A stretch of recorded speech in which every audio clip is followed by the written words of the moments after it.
appear before the committee about once a year on average. And so since it's been, I think, a year ago last May since your predecessor was in front of the committee, and we're right in the middle of the fiscal year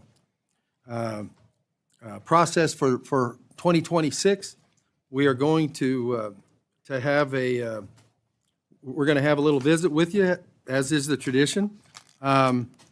And so I would like to start out by recognizing members for opening statements. I'm going to waive my opening statement. I reserve the right to do a closing statement if I see fit.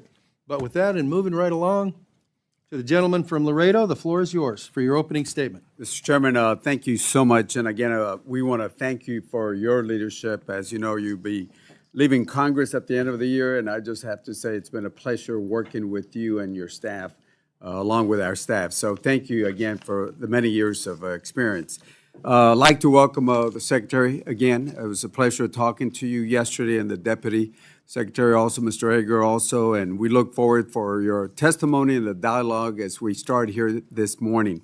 You know, there's many issues that we want to talk about, but before I get started, I like to take this time to acknowledge the bravery of a Border Patrol agent, Alex Medellin, who, while he was off duty, he responded to a fatal plane crash in Laredo, Texas. On June 16th, he joined first responders and Good Samaritans to rescue people from the flames of an airplane that crashed there in Laredo. I understand that his bravery is a reflection of the courage and the commitment of those that serve not only Laredo, but all across the nation. But I just wanted to say thank you for that individual, that Border Patrol agent. As I move forward, we certainly want to look at hearings that we've had in the past, and I think it's we know the work that Homeland does. It's critical to the national economic security, safeguarding physical and technological infrastructure and networks, and making sure that we counter the foreign threats. And again, I appreciate all the work, and we understand the way threats have been evolving and the way this committee has been working with your department. Let me start off with the $260 billion from reconciliation. Despite the efforts of the chairman and myself, we try to finalize the funding for all of DHS in fiscal year 2026. We tried, didn't get to that, but we do know that there was a reconciliation that added $260 billion to the department. I'm a big supporter of the department, but I'm a big supporter of Article 1 of the Constitution. And that $260 billion it's more than 4 times that Congress usually allocates to the department in one fiscal year, not including the disaster relief fund. These funds were never considered by the members of this subcommittee, nor did the reconciliation include a single safeguard to keep the funding accountable to the taxpayer. That should concern every member of this appropriations panel. The power of the purse and the duty of oversight are inseparable, not because Congress is entitled to this authority, but because the American people deserve accountability. We attempted during the markup to add additional oversight to the reconciliation through various amendments, but we were not able to do that. We did have a few of those amendments that were put in the chairman's mark, and I certainly want to thank the chairman for adding some of that. A lot of the language that we were trying to add have been there for many, many, many years, but were lost when the Border Patrol and the ICE removal were removed from the FY26. And I'm a big supporter of ICE, of Border Patrol, but I want to see those safeguards. And they've been common sense measures like reporting deaths in federal custodies, minimum standards for detention contracts, partnership agreements, and certainly protections, as we talked yesterday about the Riverland in my district. I do want to say that I am thankful to the chairman because he did reserve some of those protections in the chairman's mark, and I certainly want to say thank you for that. I believe in strong border security, but it's got to be more than fiscal barriers, especially to the border communities where we've had historical lows. I think the numbers have gone down by 96%, and I congratulate all of y'all. I did not support open borders, and I do not support open borders. But again, we got to have the right measures at the border. And keep in mind, the numbers went down without a single foot of border wall being constructed, without a single foot of border wall constructed. In my opinion, it's something that I've advocated for many years. You got to have repercussions at the border. You can't slap people on their hands and say, come into bienvenidos a los Estados Unidos. You got to have repercussions at the border. And then at the same time, you got to work with our neighbors, Mexico and other countries. And again, numbers went down. I believe that your numbers are 96% without a single foot of border wall. But again, we got to look at what's important, and technology, intelligence, well-trained personnel. I think we have reached 21,000, almost 21,500 Border Patrol agents, which I support, and I supported funding for our Border Patrol. But we got to include our communities when we talk about border securities. The right policies matter. And as I mentioned, repercussions at the border for anybody that enters the border, the United States illegally, we got to have those repercussions. The reality is the $260 billion that we added, it's going to run out. It's going to run out in 3 years. And when we talk about hiring, the 21,500 Border Patrol agents, and as you know, the reconciliation added 3,000 agents to this, but at the end of this, we got to annualize their salary. So again, we got a lot of issues that we certainly want to look at, and I look forward to asking some of the questions of Mr. Secretary. It's always a pleasure seeing you again, and the Assistant Secretary. Look forward to working with both of y'all. With that, I yield back the balance of my time. Thank you, Mr. Cuellar. So I'm going to go to you now for questions. Shall I deduct a minute 44 from your questioning? No, sir. You should add an additional minute and a half. Thank you for your advice. I want to let the committee members know that we had a couple of ways to go with this, and so I thought it would be, especially with what's going on or not going on the floor, or that we don't know for sure what's going on the floor. We're not going to do 2 rounds of questioning, but Mr. Guest, would you like to come grab your seat? Or are you sitting by the door for reasons the rest of us should know about? If there's a problem, we'd like to go too, but anyhow. So we're going to do 1 round of 8 minutes per person to allow you, since it's been over a year, to allow everybody to have a good shot at having a discussion with the Secretary, but that's it, 1 of 8. And so, and I am going to attempt to be fairly disciplined about the 8 minutes. But with that said, we're going to turn right around. Oh, yeah, that's right. Mr. Secretary, would you like to do an opening statement? Well, for the sake of time, and I think you're pushing pretty quick to get in and out, I will do what you did and waive opening statement. I think the ranking member is going to ask me the questions that he talked about, so I'd be happy to address all those. I wrote them down here and discuss them, and I can discuss them to the open market or opening, or if it's part of your questions, I'll just defer to you when you ask the questions, because there's several of them here I want to address. As you can see, the Secretary's training as a member of the House of Representatives is still strong in his ethos. Well, I think it's part of the Senate that taught me best, but I'm kidding. Well, okay, those 8 minute questions. I was moving first. That's right. So with that, we're going to start with questions. I don't see Ms. DeLauro here yet for her opening statement. So, Mr. Cuellar, the floor is yours for 8 minutes for questions of the Secretary. Thank you, sir. Again, on the oversight provisions that we've had, detention, all that we had. Look, right now we know. Look, next year there might be a different chairman here, and we are certainly going to put it in the chairman's mark on this, but you voted on this, I assume, when you were in the House and the Senate, because we've had a lot of those provisions, standards in detentions, the protections that we talked about yesterday. We added under what I call the Trump 1 administration 6 protections: SpaceX, the chapel, and all of those protections that we have down there in the Valley. They've been there since Trump 1. We negotiated with, under the Trump 1, the secretary that was there in your place, and we added those protections. But then when the reconciliation came in, some folks are saying, well, those dollars are outside Congress, so we're going to go ahead and do that. In the chairman's mark, the way I understand it, we did put language there in the chairman's mark saying that those areas will be protected.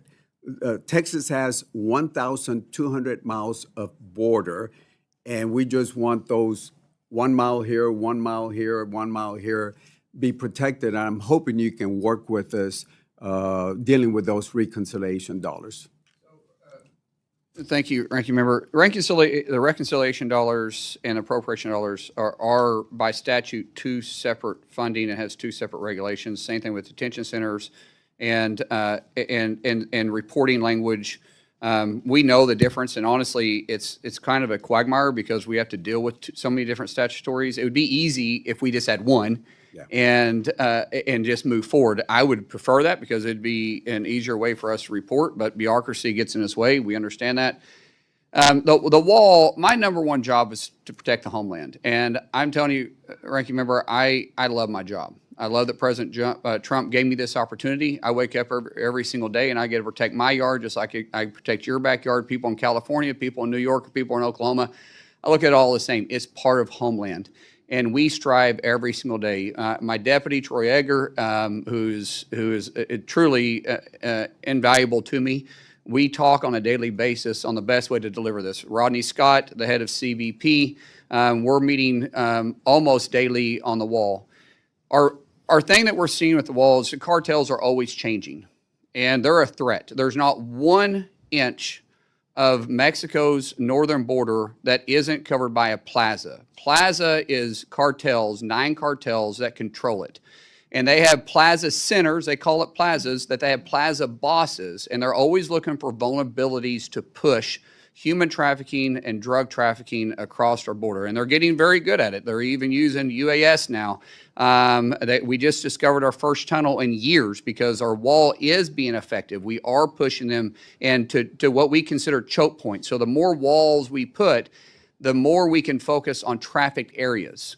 And we take a hard look at this. And there's members on this committee that has called me about it, and there's committee and other people throughout the House and the Senate that when you call, I answer the phone. If we got to go out there and take a look at specific areas, we will do that. I've been on helos, traveling those borders. We've been in vehicles traveling those borders to see where are the most sensitive areas, because we want to be cognitive of the surrounding areas, but we also got to take in first and foremost the safety of the homeland. And those are always something that we take in consideration when we're looking for any type of corridor. Yes, sir. And I'm with you. I live there. I don't just go visit the border. Yes, sir. And I would love to have you go down to Laredo. And if you would allow me, we'll find a time to go visit. Do it. And Mexican food is pretty good down there. I agree, but I just found out that queso is maybe like an Oklahoma thing, white queso. Hey, we'll take any import from that. But I love to have you down there if you make the time, and we'll invite the chairman down there. Sir, I'll do it. We can do it as a committee with the chair, however we want to do it. I'll absolutely do that. Yeah, and look, and let me just talk about a couple things on the border. And again, I'm with you on security on the border. Problem is the river goes this way. This is a border wall. What happens is, imagine if you were in Oklahoma, had property here, and they would take all this away. The middle of the river is actually the boundary.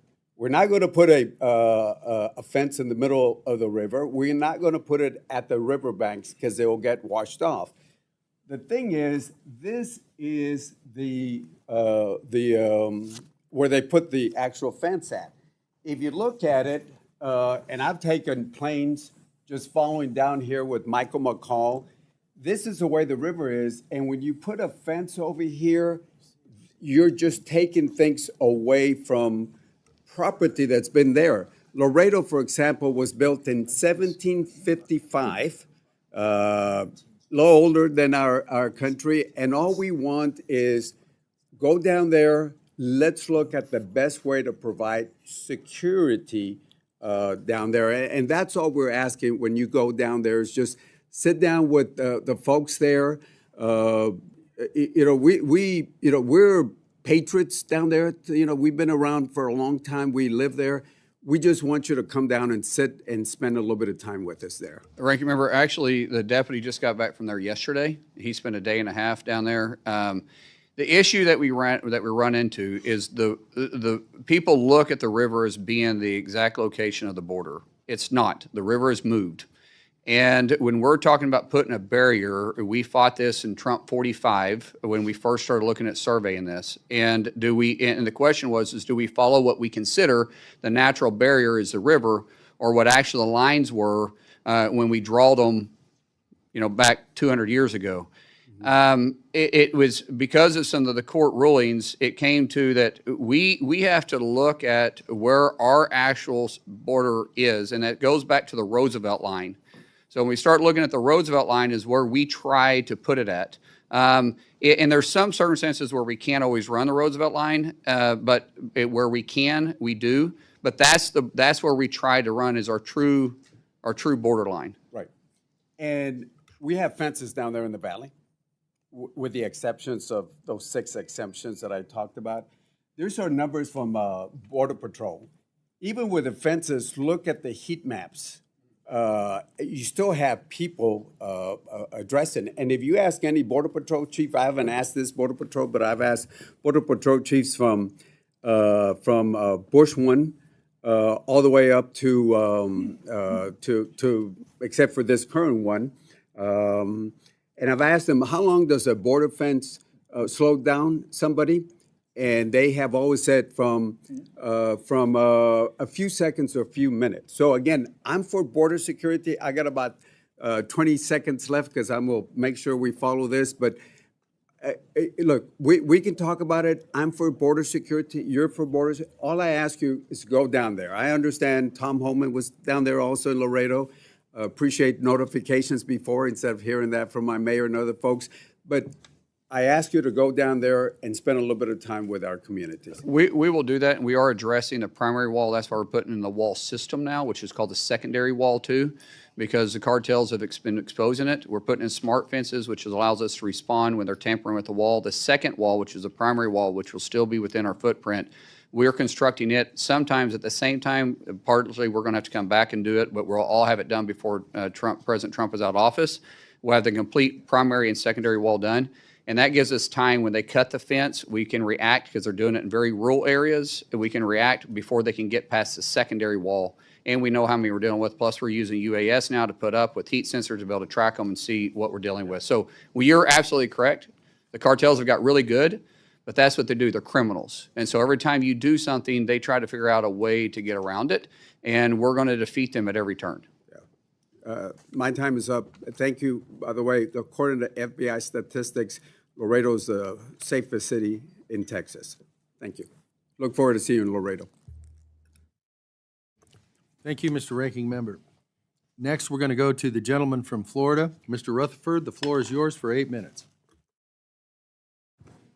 Thank you, Mr. Chairman. Mr. Secretary, it's great to see you, particularly in this position as a former law enforcement officer myself. It's great to have somebody in there that understands law and order. We wouldn't need the wall, like he said, if every administration would enforce the current law as it is, but they won't. And so we need this wall. The first one is an impediment. The second one gives you time to get there, and great plan. I want to speak a little bit about organized retail crime and cargo theft, because they are no longer isolated property crimes. They are sophisticated, they are interstate, and they are often transnational criminal enterprises that threaten the integrity of the U.S. supply chain. They impose higher costs on consumers and generate illicit proceeds that support these cartels who are running these things and other criminal enterprises. I would also mention that these are the non-domiciled CDL drivers that are killing our American public out on our roadways because they don't know how to drive. Last month, the House overwhelmingly passed the Combating Organized Retail Crime Act, CORCA. This committee also passed the FY27 Homeland Security Appropriations Bill, which we included language in that bill for the $4 million to establish the Organized Retail and Supply Chain Crime Center that would be created through CORCA. So we're funding it in advance, hoping that the Senate will do the right thing. We have to start fighting these cartels who are absolutely taking over our trucking industry. First, I'd like to know, would you agree that combating cargo theft and this organized crime is imperative to our national security? And from a Homeland Security perspective, how important is it that Congress provides DHS with the tools and statutory direction that CORCA gives to treat organized retail crime and supply chain crime truly as a national security threat? Thank you, Sheriff or Congressman, for the, I've called you Sheriff for so long. Please. Yes, okay. Yeah. Sheriff, thank you for that question. It is something that we're seeing organized crime expanding into. Unfortunately, underneath the Biden administration, they had 4 years to build a network because there was just no enforcement on this. The Trump administration has had a zero policy, and we're kicking all the networks. We're going from the cities on down to the borders. That's part of the president's enforcement and going by city because they do have networks there. And what we're seeing is cartels and other organizations that are, because of the drugs that we are having a strong effect on, because of the human trafficking that we have taken away from the borders, from them able to traffic humans and across, they're moving more towards the retail theft. There's been a kind of hands-off policy. We're seeing this really bad in sanctuary cities. We're seeing as CDLs drivers that they're not required to have the same amount of training or hours in a truck or months or years of service. They can just simply switch their DOT number out and move right on. And we're seeing that they're directly tied to it, and we're seeing CDLs come out where it just simply says no name. Oklahoma, I would say we're one of the strongest to enforce this, but the more cooperation we have with the 287G program, we can combat this, because ICE, even though people consider them just rounding up illegals, ICE is Immigration Custom Enforcement. HSI, who falls underneath ICE, is also part of that. They combat human trafficking, retail theft all the time. For Congress to convey their interest in this, we have the authorities already to do it, but to convey it helps us get more cooperation from sanctuary states and sanctuary cities saying that this is different. Because when you have these sanctuary governors and sanctuary mayors that go out and say you cannot cooperate at all with ICE, right, what they're doing is at the same time saying you can't cooperate not just with immigration, but with other investigations that ICE does, which is much more than that. And so it really handcuffs us from being able to do it. So what we're doing is we're hitting all the red states, we're hitting the blue states that will cooperate with us, but we're just pushing them then into these high sanctuary cities, which is why you're seeing retail leave on a constant basis, which is not good for the economy. It's not good for anybody to do that. So the more you guys can help us and convey your interest, especially, this should be a bipartisan issue. This be something that no one is looking at this as a blue or red issue. This is across the state, because when we lose a pharmacy, or you lose a grocery store, or you lose a mom and pop shop, or you lose a jewelry store because they're getting robbed to death, literally, and no one's enforcing it, that's not good for anybody. That affects all your all's constituents. I almost said all of ours, but I guess they're all your guys' constituents now. And we just simply want to enforce laws. What we don't do at DHS is pick and choose which law to enforce. We enforce the laws that Congress passed. Right, and I think it's important that DHS and DOT, that we come together on this, because part of the enforcement, I can tell you, if you want to end this, let's start seizing some of those trucks instead of giving passing the cargo on. And when we stop these we have the drivers authority who are violating cabotage, let's start some seizures and forfeitures on these vehicles, and that'll stop. We actually have that authority through the 287G program, and when I go back to Oklahoma, even though we have 4.3 million people in the state, we have more arrests under the 287G program, and we've revoked and confiscated more illegal CDL drivers than any other state. The only one that has more arrests is Florida. Their population is quite different. Right. Oklahoma has stopped, revoked license, and arrested and confiscated vehicles more than any other state because we have complete cooperation with the 287G program. You know, I'm glad you brought up 287G because that leads right into my next issue. Because when I was sheriff, I started a 287G program within my jail. I didn't know it was that old. Oh yeah. I'm kidding, sir. Thank you. But here's the thing. We've made significant investments in the program, and I want to say thank you. You all have done so much in expanding the 287G program across the country. I think there's now over 2,000 state and local agencies involved in the program. That's phenomenal. So can you talk a little bit about that and how important that is? I can tell you the former ICE chief who retired told me in the hearing, it's the best thing since sliced bread. And we can't get these darn sanctuary cities and states to participate in this program. And I like your idea, Mr. Secretary. We need to find a way to hold them accountable. Yeah, so the 287G has been super successful for us. One of the things that I want to kind of tie back to, because again, that's allowing us to have the partnerships with all the sheriff organizations. The Secretary has been very focused on recovering UACs. Children that made it across the border, 450,000. Through the Secretary's leadership and working with the White House, we've been able to use the 287G program. We've been using Big Beautiful Bill money to actually work and fund that, basically helping the Sheriff's Department and going out and working with us to help us locate these kids. We've located over about, what is it, 108?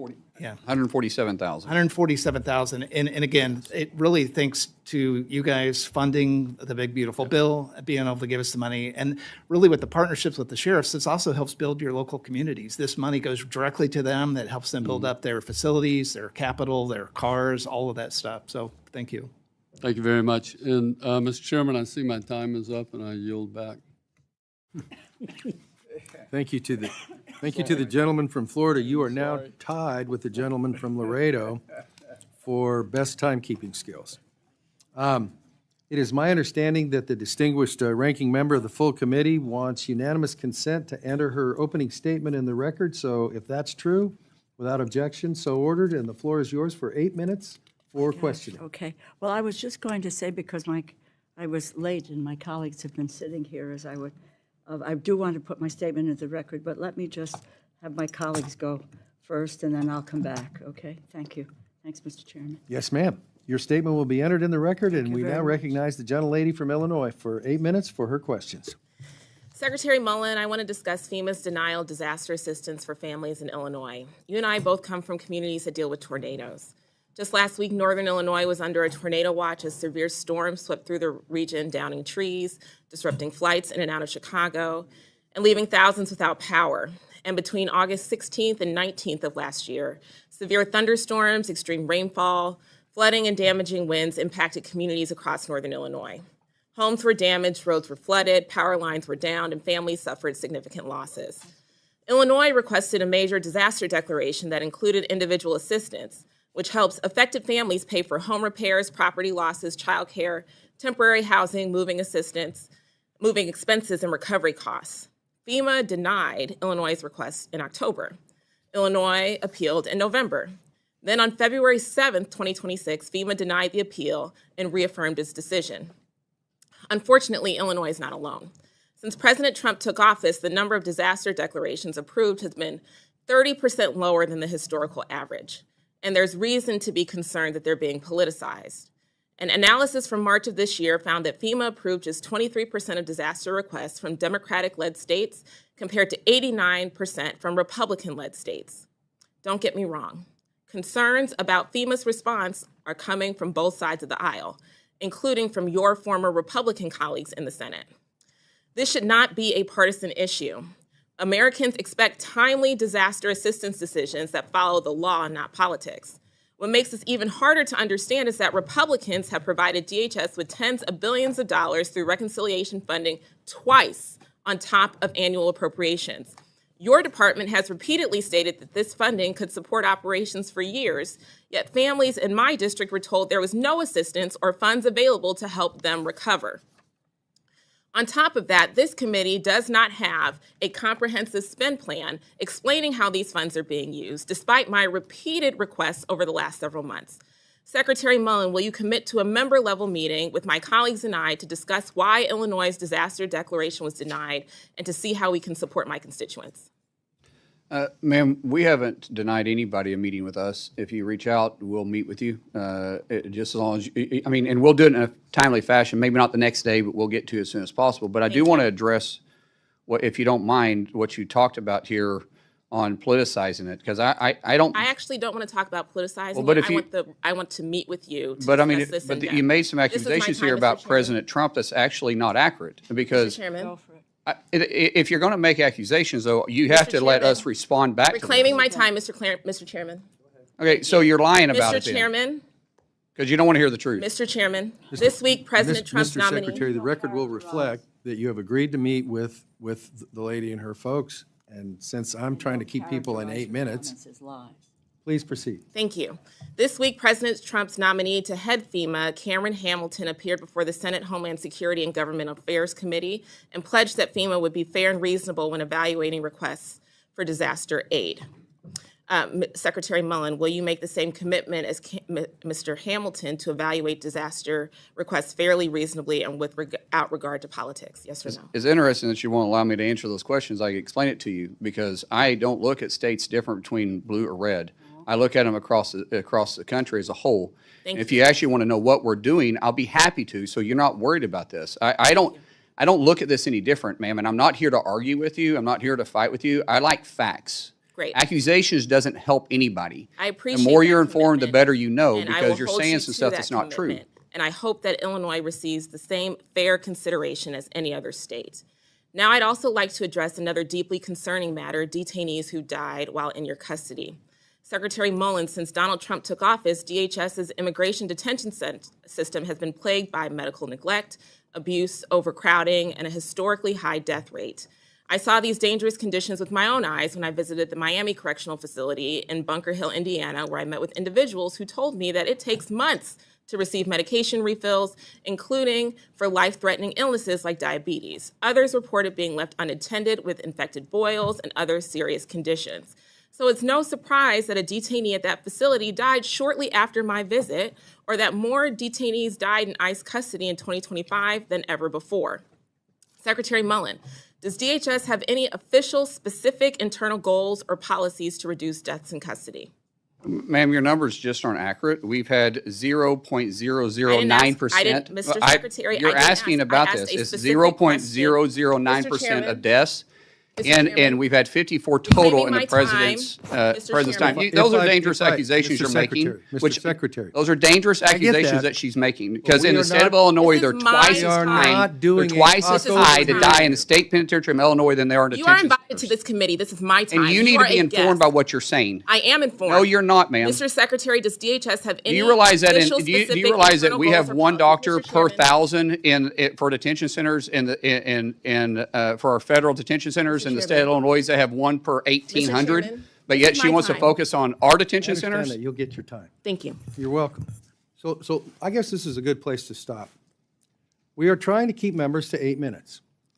Mr. Secretary, you know that too. That's fine. So we all know how the clock runs here. The idea is to get together to forward questions, and I'm going to have you repeat your question Thank when you. we start up again. Thank you. But I can tell you this, if this format won't work, then we'll reschedule the meeting for later when we can keep it to all the issues accordingly. So this is the efficient way to do it, but if we can't do it the efficient way, then we'll go to Plan B, which will not be today. And I don't mean that as a threat to anybody. I'm just saying this is not Meet the Press or Fox News or whatever for anybody involved. It's what's the question, what's the answer. Mr. Secretary, if you need more time to respond to that, the committee will make any of your comments part of the record, and we will endeavor to make sure that you get to meet with whoever wants more time. But while we've got the whole committee sitting here, we're not going to do the XYZ debate, whatever the heck. So, ma'am, please repeat your question, and as near as I can figure, you got about 4 minutes left. Thank you, Mr. Chairman. You're welcome. Secretary Mullin, does DHS have any specific internal document, policies, or goals to reduce deaths in custody? And we do a wonderful job on providing yes or no medical question, to. sir.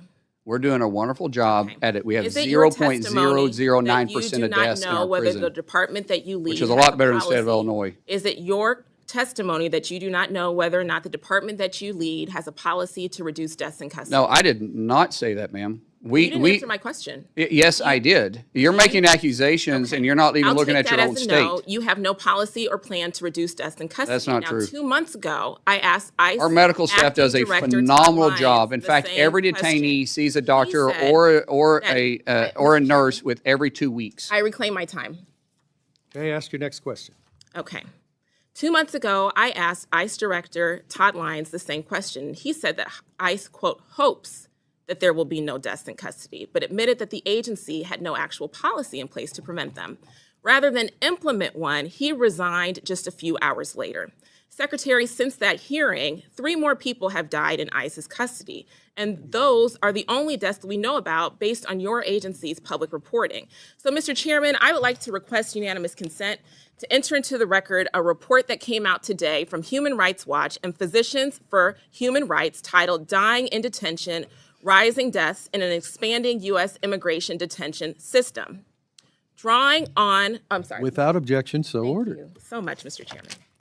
Drawing on government records, detention data, and expert medical reviews, this report outlines 52 deaths in ICE custody during President Trump's second term and highlights the concerns we've been raising to your department regarding the lack of access to medical care, suicide prevention, transparency, and accountability in detention facilities. Secretary Mullin, ICE's detainee death reporting has not been updated since April 28th of 2026. The death rate in ICE custody has doubled during President Trump's second term. Will you commit to reporting detainee deaths as required by law? We do report them, ma'am. No one. So is it your I don't know. testimony then We that there is report these. no- What you're talking about is what Congress has asked us to do, which we're not required to do, is report the deaths after they're released. That no. doesn't make any sense. They're not Okay, under our Mr. watch at that Secretary, point. If is they it your die in testimony our that release, you are we is it your report them. testimony that there have been no deaths since April 28th? I didn't say that. Okay, so are you going to commit to complying with the required reporting requirement? And we were shut down for Okay, 115 under days under this reclaiming my department. time. So I don't know what Secretary. we just now reopened. So I don't know what reports Mr. you want us to Chairman, do I when don't you know weren't what willing to to tell you, fund Mr. us. Chairman. You want the reports, but you don't want to The fund us? That Secretary's makes no belligerent sense. here and has been taking up my time. What's your next question? My next comment is that the ICE No, there's no director- questions. It's just comments. No, I had a question. He didn't answer my question. And so So the record will reflect that. What's your next question? yes, sir. There is a policy of reviewing and publicly reporting deaths that occur within 30 days of a detainee's release from custody. And that policy existed to prevent ICE from avoiding accountability by releasing seriously ill people shortly before they die. And as a nurse, I find this deeply troubling change in their reporting posture. Families deserve answers, and Congress should be able to conduct oversight, and the American people should have confidence that deaths connected to federal detention are not being hidden through administrative loopholes or filibustering. Transparency is not optional. There are laws and reporting requirements, and if this administration is unwilling to account for what happens to people in its custody, then it's Congress's role to question whether it deserves more authority, more detention capacity, or any additional cent from the American people. Mr. Chairman, thank you for letting me finish my comments, and I yield back. Thank you. You have been much more timely than a couple of your predecessors on either side of the aisle, and I appreciate that. Mr. Shreve, you were here first. Are you having a good time so far? The floor is yours for 8 minutes for questioning. Thank you, Mr. Chairman. I have been interested by the chippy discussion this morning, and the The subject is important. I appreciate this opportunity to put some questions to our Secretary. Mr. Secretary, thank you for being with us. Saw you in Indianapolis not too terribly long ago when you came in with Senator Young. So congratulations on the new work. I want to use my time to focus on some practical issues that matter to my home state. The subjects are roadway safety, trade processing, and counter drone readiness. And so if I could start with roadway safety, Sheriff Rutherford spoke in this lane to some degree, but Indiana, like Texas and other states, specifically suffered 2 crashes recently involving individuals that were unlawfully present in the U.S. operating commercial vehicles. 5 Hoosiers were killed. These tragedies expose a weakness in our federal verification system. In both cases, the drivers were able to obtain or to maintain CDLs, commercial driving privileges, because the DHS SAVE system did not accurately reflect their immigration status. That's why I introduced the Verify Act. The purpose is pretty straightforward. It modernizes SAVE to make sure states have accurate, timely immigration information before issuing or renewing licenses to people that can plow an 80,000-pound rig up and down our highways. Hoosier families, like families across our country, deserve confidence that this federal system is working, that the information is timely, and that ineligible drivers are not allowed to get behind the wheel of these big rigs. Mr. Secretary, how will the Verify Act help ensure that states can quickly identify, timely identify illegal aliens before licenses are issued or renewed? And if I may append to that, what additional steps is DHS taking to ensure that CDLs meet all federal requirements that are already in place, sir? Well, Congressman, we work closely with Secretary Duffy with the Department of Transportation to do this. That obviously falls underneath his committee. And but we do find them on the road when we're enforcing 287G, and when we do, we report it to him. So when we're doing road enforcement, we work hand in hand with the Department of Transportation. When it actually comes to the license being sent out, we can investigate them if they're being done illegally. The standards that is set for federal, not state CDLs, but federal. So if you're crossing state lines, or interstate versus intrastate. When that happens, we are constantly in communication with other agencies as well. So some of this stuff, especially if it's negligent, we can work closely with the FBI if we feel like it's organized crime, to which the sheriff referred to a while ago.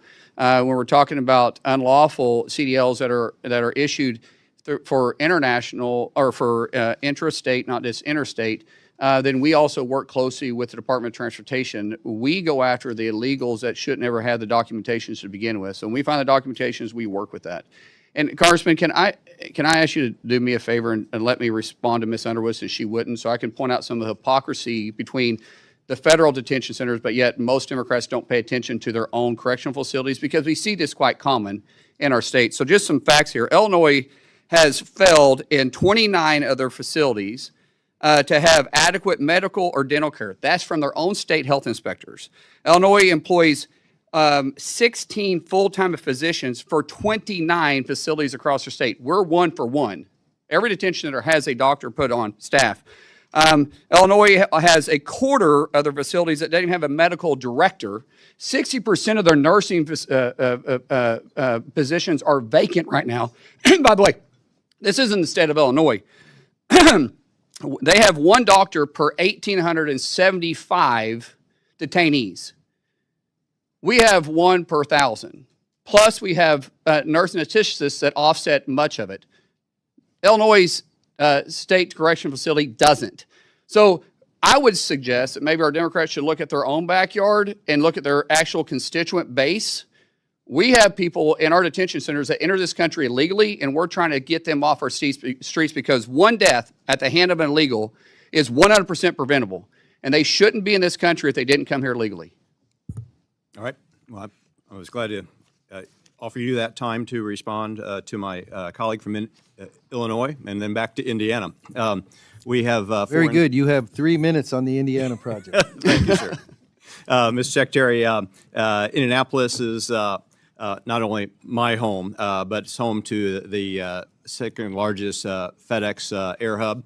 And the subject of foreign trade zones matters much to distribution-based economies such as that which we have in Indiana, the crossroads of America. Businesses in and around my district depend on the functioning of these foreign trade zones. They offer not just logistical convenience for Hoosier manufacturers and employers. They mean savings through duty restrictions, lower processing fees, reduced costs, helping companies compete. And we compete globally, doing value-added work here in the U.S. The foreign trade zone application process is handled by CBP, and there have been significant delays, in some cases 6 months to 12 months in those applications. I know CBP is operating under resource constraints, and I appreciate the work our officers are doing under difficult circumstances. The fiscal year 27 House mark includes important investments in CBP that may enable, modernization in the automated commercial environment improvements. What resources could CBP benefit from to ensure that companies in Indiana and beyond can take full advantage of these foreign trade zone programs quickly and efficiently? Consistent funding is the most important thing we can have, which is what Reconciliation 2.0 does. It gives us 3 years of full funding, so we can't allow some of the radical that serves in our chambers to play games with our custom border protection. When we talk about having funding that's been shut down 4 times over the last fiscal year, the last time was 115 days, it makes it very difficult for us to deploy new technology, more techniques, and it's very hard to hire when you're shut down and no one's getting paid. It's very, very difficult. Having consistent funding, we have the men and women inside all DHS, but especially through CBP, that can do their job, and they're experts at it. We have new technology that we're constantly wanting to deploy. I will say, because of the Republicans in both chambers passing Reconciliation 2.0, which President Trump's initiative, we're going to be able to have new technology to keep these trade zones operate and keep our economy moving forward, which right now, because of President Trump, he constantly says it. We were a dead country. Now we're a thriving country. We're the hottest country in the world because people want to do business inside the United States, and we need to be effective and efficient on bringing products in and out of this country. I appreciate the Secretary's commitment. Much of this shouldn't be ideological. We just got to take care of the It creates customer. jobs. That's right. Mr. Secretary, I appreciate your testimony and the time today. Mr. Chairman, I yield back. To my colleague from the Hoosier State, thank you for winning the Timekeeper Award for today, and your first place position is probably pretty strong. I'm just guessing. To the gentleman from Hawaii whose name is not King but Case, Mr. Case, the floor is yours. Thank you so much, Mr. Cuellar. I appreciate that. I see that your time has expired. You got an extra 8 minutes on. Mr. Secretary, I want to return to a point that Mr. Cuellar for real made in his opening statement, which comes down to this basic point. We've thrown a heck of a lot of money at Homeland Security in the last few years. We started with a base budget for Homeland Security of $62 billion in FY 2025. Of course, for FY 2026, we had the exclusion of ICE and GBP at $48 billion, back to $65 billion in FY 27 as passed out by this committee over the objections of all Democrats. But most directly, $191 billion in reconciliation in 25 and another 70 in 26. For a total of $261 billion. Now, granted, that's spread out over a number of years. But the committee's concern, and I think this goes to all members of the committee, is really a failure to itemize where that reconciliation money is actually going. It's been very, very slow in all departments for us to get information on the reconciliation money. And so I'm just wanting to understand what information the department has provided to the committees of jurisdiction, both funding and authorization, on your actual utilization of the reconciliation monies. And, I asked that in the two tranches. First of all, the 191 billion. Do we have the information from you we need now to know where you're spending that money? And then the 70 billion as well, which is more recent, granted, but we still need that information to make budget decisions. Congressman, thank you for the question. And I just got to say, honestly, you guys have a beautiful state. I hate what you guys have been through since I've been in office. You guys have had 2 trillion gallons of water dumped on your beautiful state. Earthquakes and volcanoes. And Governor Green and I have worked very closely together. I seriously think I talk to him more than I do my own governor of the state of Oklahoma. There's not a week that goes by we're not visiting. We've done pretty good about getting you funding there. It's interesting because through reconciliation, we're required by statute on what we report and what we don't report. Because we had to go through reconciliation to get funded, and it shouldn't have been that way. I would have loved to have done it through regular order because we had some substantive changes that was in the first bill that we brought up, but because we started playing politics with it, and I'm sure that wasn't you, but there was politics that's played with it because there's no excuse for not funding ICE and CBP. There's reconciliation issues that on the statute side of it, but we are trying to be as transparent with all the dollars that we spend. There's nothing that we don't want to share. We have nothing to hide. I tell all of our employees, we do stuff here. I don't do anything under the table. I understand that we were way behind on reporting from the previous secretary. We're trying to catch up on all the letters that was sent. We're trying to catch up on all the requests that was sent and some of the stuff that we're behind. We're not there yet, but I can tell you, I'll let the deputy talk about this. His office and the undersecretary's office, once it gets filled, works on this nonstop. So the short answer is we, especially for the 191 billion, we have all the detail that's required. I did see letters coming through from this committee asking for this information. Of the 191, there's approximately 124 billion that we've actually apportioned, worked with OMB going through, and we've committed or obligated about 66 billion at this point. And has that information been made available to us? It will be made available. There's the reporting process that and like the Secretary said, with the delay, we've had a lot of challenges with the back office with all the delays with the shutdowns, but we'll be getting everything updated. And then within the department, we absolutely track this very carefully. Okay, and what about the 70 billion? Is that not due to us yet? The 70 billion obviously passed fairly recently. All the department or the 2 areas, ICE and CBP, are putting together their spend plans, working with OMB to get the apportionments. And once the apportionments are in place, we'll start working through the obligations that'll follow the same path that we're going through right now with the 190 billion. Okay. One of the concerns with the 70 billion as we went through that debate was that 5 billion of that 70 billion was allocated to the Secretary's office unspecified. First of all, do you agree with that? I just want to make sure we're on the same page. And second, what exactly are the plans for the Secretary to have 5 billion to spend at his discretion? Yeah, the 5 billion is very similar to what you saw in the 190 billion OSUM fund that we had out there for the Secretary. And it's really kind of broken up into kind of 2 categories between the judicial or stuff that's done non-immigration and the 2.5 that would be potentially stuff that we could do to augment stuff. And the example that I would say the Secretary's been very focused on is counter UAS.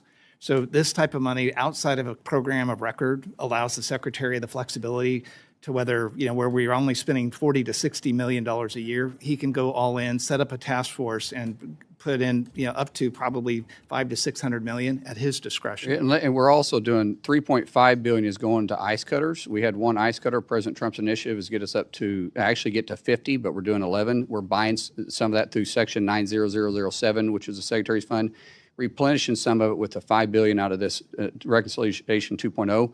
This is also the way we're able to keep CBP and ICE operating during the 115-day shutdown. And then the counter UAS, we're vulnerable, extremely vulnerable, and it was it was made more apparent during our preparation for FIFA. So for the first time in history, we have all 11 stadiums covered with counter UAS. That's never happened before. In fact, none of these stadiums even had counter UAS. So this funding, because there's no line item for counter UAS in our budget, we were able to use this funding, which is a lot because we got to work with local partners and we also got to reimburse certain agencies too. So this gives us the ability to flex when we need to because of the new threats that are facing the homeland every single day that isn't always line item. Okay, thank you. I think we all want the information on how you're spending that money very transparently. I appreciate your comment on transparency. And by the way, I don't want to let your comment on FEMA's help to Hawaii go undiscussed. We have, in fact, had major challenges, and FEMA has been very, very good. And in prior hearings with your predecessor, I commented in particular that what appeared to be a vendetta against FEMA was completely uncalled for, given what FEMA has actually done for Hawaii on the ground with 3 straight disasters in the last couple of years. So appreciate your partnership on that. Governor Green has been very helpful in this because of the way he reports to us when some governors don't. His accountability, what he says, what he gets reports in on a timely manner, the way he communicates is the key to getting this done. I'm texting him as we speak to say that you're saying nice things about him. So No, don't say it. Don't publish it. I hope that doesn't on. well, this is published. My time is about to expire, and I'm not going to incur Mr. Cuellar's wrath. And so I'm going to list some questions for rhetorical purposes. Why does the Coast Guard need $2 billion more in the supplemental, which was submitted yesterday, number one? Will you reverse course on the cuts to CISA, which I think are penny wise and pound foolish? How much do you actually, I'm going to stop right there because I'm over time. I don't want to get in trouble. Can I answer those real quick? I can do it real quick. So, No, Mr. Secretary, I can make it easy for you. Yeah. I am going to yield Mr. King, who some know as Mr. Case, 2 minutes of my questioning time for you to answer those 2 questions. well, it won't take me 2 minutes. So the $2 billion supplement fund that we sent back, we've had a tremendous amount of more expense because of the threats that are facing us with the actions in Iran. Plus the narco boats that we're having in, those weren't there. The president has put a tremendous amount of emphasis on putting new cutters on the water and utilizing the Coast Guard in a way that hasn't been used before. That comes with manning power too. And so the $2 billion to stand up to meet the force needs of us moving forward, and also on some reimbursement costs that we incurred during the shutdown. So while we're shut down, DOW was paying our fuel bill. Because we still had missions. Our international waters, it wasn't, they weren't patrolling themselves. And since we didn't have the funding, we had to do it. And so that's reimbursing also to the DOW and for our mission sets. And you have about... and counter-UAS, sorry. Counter-UAS, yes. Or CISA, I mean. CISA, absolutely. Listen, CISA has very unique authorities, and we have adversaries that are attacking not just our government, but attacking our businesses every single day. And the one that has that authority to do it is CISA. It probably got a bad rap because it wasn't utilizing its authority. It was politicized for a little bit. We're hiring the best people. We're bringing in a director for CISA. We want to stand it up and be not just average. We want to be the go person for cybersecurity in the nation. That's our focus. That means we're going to hire back up. We are about half staffed what we need to be. Do we need to hire everybody back? No. Do we need to hire about 600 people back? Yes, but I don't want to put bodies in position. I want to put the talented individuals that know what they're doing and have partnerships with our state and local officials. Thank you. Thank you very much for your forbearance, Mr. Chair. Mr. Cuellar, thank you for helping out your colleague from Hawaii on getting those questions answered. And we're going to go now to Mr. Guest, the gentleman from Mississippi. The floor is yours for 8 minutes. Thank you, Mr. Chairman. Mr. Secretary, thank you for being here. Thank you for your leadership. I want to start first with an issue that is a priority not only of mine personally, but also of my delegation. In May of this year, tornadoes hit South Mississippi, causing extensive damage. There is an outstanding FEMA disaster declaration. Now, I will say that it has been approved by your agency. Your agency has been extremely receptive. We have contacted FEMA, and I can say that they have provided all the information that we've requested, and you have done everything on your end and your agency's end to try to get Mississippi the needed relief. At this point, we are still waiting on that to be signed off by the White House. And so my request to you, Mr. Secretary, is if you would please press the White House to review the outstanding request for assistance because it is something that is extremely important to my home state of Mississippi. Ms. Secretary, thank you for the work that you've done in securing the World Cup. I know that we are now 2 weeks in, and it appears that the World Cup has been a great success for America. I have enjoyed watching videos of fans from across the world come to some of the 11 host cities across the country. Speaking of the reception that they've received, getting to experience American hospitality and getting to feel secure in the 11 different sites that you and local and state agencies are responsible for securing.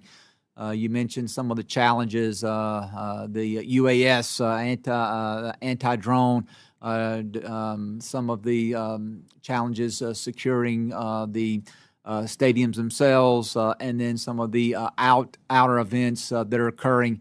And so as we are 2 weeks in, just kind of want to get your thoughts. I know we're not done. The mission is not complete. But one, I want to congratulate you, but I also want to get your thoughts as at this point, kind of give us an update on where we are 2 weeks into the FIFA World Cup. Thank you so much, Congressman. First, real quick on the disaster, the president's well aware of Mississippi. Him and I, actually, he was texting me while the governor was texting me. Cindy Hyde-Smith was in the vehicle with him, and we were working together. I turned around and called the president. The president said, make sure they get the disaster relief or the disaster declaration over to me. We'll start working on it. We're waiting on preliminary numbers to come in that the governor knows about. When he sends us to us, he'll go straight to the president, get to the president's desk, and we'll put in. But they're still assessing the damage there, which was horrific. The discussing FIFA, thank you. DHS has done a phenomenal job, and keep in mind, we're shut down through the majority of this, trying to stand this up. We have 78 Super Bowls in 11 cities in 38 days. Plus, we're assisting 13 games in Monterrey, Mexico, and Mexico City. So we've been spread thin. We couldn't do it without our private partnership and public partnership in our state. This hopefully can show that DHS, with CBP, with ICE, with TSA, with the FBI, we can work together and have a good working relationship when we're looking all together for enforcing laws and making sure that we're safe. So when we're working in New Jersey or we're working in New York or we're working in Seattle or we're working in LA, we're working flawlessly together. And hopefully we can do that to enforce other nations' laws too, because we've had no serious major incident. Now, there's a lot of fans that go around. Things happen. But there's been no serious issue. We've had some threats come up. We've been able to knock it down because of our relationship with FBI plus ICE, which has HSI, which can investigate, go make the arrest. So we've had a great fan experience. We've got great rapport back from our fan base. Even in the fan zones that they have set up for the fans that experience the games that can't get in, we've had a great time. We do have a tremendous amount of counterfeiting. We're starting to see more human trafficking come in place. Just in Dallas last week, we rescued 4 kids and 1 adult female, arrested over 90 people that was involved in that human trafficking ring. We continue to push on that, but because of our great men, women in uniform, not just in DHS, which we have 80,000 badge officers inside DHS, but because of the state and local police and sheriff departments, we're able to say that we have a safe and secure area to which our fans can experience something. And I'm not a soccer fan. I've never been at a soccer game before until LA in our opening day on the 12th of June. I loved it. It's like becoming a NASCAR fan. Watching it on TV isn't as fun as being there in person. And being there in person was something to experience. And so now I find myself watching it all the time in evenings. I'm even going back through and speeding through games, and it's pretty exciting. Well, thank you, and again, the men and women that serve with you and our state and local partners for the great job that you're doing. Congressman, Can I use your 30 seconds, 15 seconds of your time Please. real quick? I want to, there's been two things brought up about deaths inside of detention centers across the United States, right? Across all the detention centers in the United States, there's been 54 deaths, 54, which is one too many. I get it. We don't want any deaths, but it's 0.0009%. In the state of Illinois, only in the last 12 months, and their 29 facilities, 170 deaths. I just want to again point out the hypocrisy from those that are against our detention centers, which aren't even paying attention to their own backyard in the facilities. And by the way, these numbers aren't unusual to state penitentiaries across these blue states. And thank you for the job that you do of providing quality health care to those people that are in detention under your watch.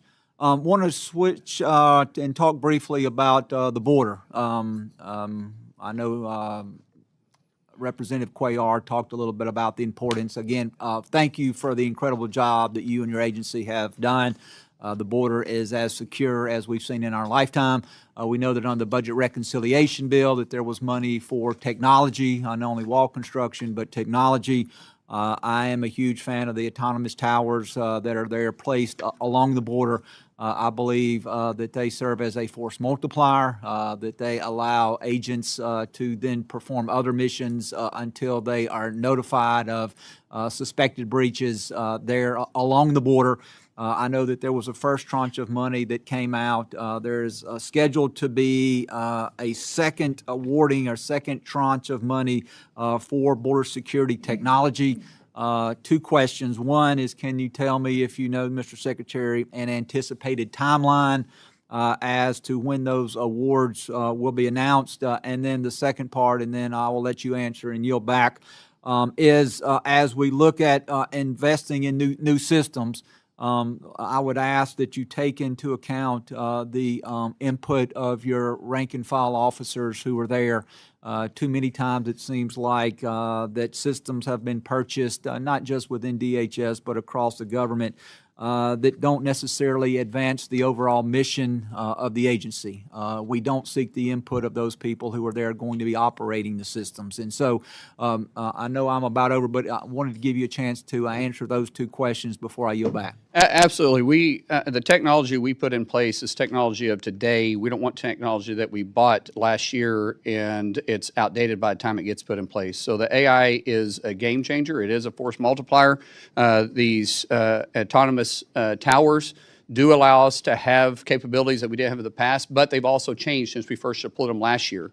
We're currently going through new testing, new requirements that we see that was holes and laps in the systems, and also greatly taking the input of the individuals that patrol the area and where we need to be paying attention to. Some of those areas just, it doesn't make any sense because they have too much traffic. So when you see it, you don't have time to react. Sometimes it's proximity to a road that we had put it there, and we're not necessarily aware of it because it's not a road that was on our maps, but it's a road that they use or a trail that they use that's well used. Our officers or agents that are on the ground, they know that, and so we're constantly starting to get feedback, having it deployed in better spaces, but changing the technology, and then be able to update in real time with the technology, kind of like we do our phone. Thank you, Mr. Chairman. I apologize for being over time, and I yield back. Apology accepted. The gentlelady from El Paso, the floor is yours for 8 minutes for questions. Thank you, Mr. Chairman. Mr. Secretary, Mr. Deputy Secretary, welcome. I am going to begin with the positive. First and foremost, thank you so much for the time you made for me and my team recently. It was a really great meeting, and I so appreciated your openness to hearing me out and hearing out the concerns that I brought to you. I also want to thank you because ICE Acting Director David Venturella came to El Paso and he exhibited the same openness. This is quite a turnaround from your predecessor and his predecessor, who I could not secure a meeting with, could not get an audience with, and it was incredibly frustrating. So I want to thank you for that. I also want to thank you. GSA just announced this week that the top 3 bidders for the Bridge of the Americas Modernization Project have been selected. And as you know, my community has gone through a multi-year process around the modernization efforts. The vast majority of El Pasoans who participated in the process said, let's remove commercial traffic from the center of our city, and let's move it to our other ports of entry that have capacity. And you've upheld that decision that had heavy input from CBP and the community.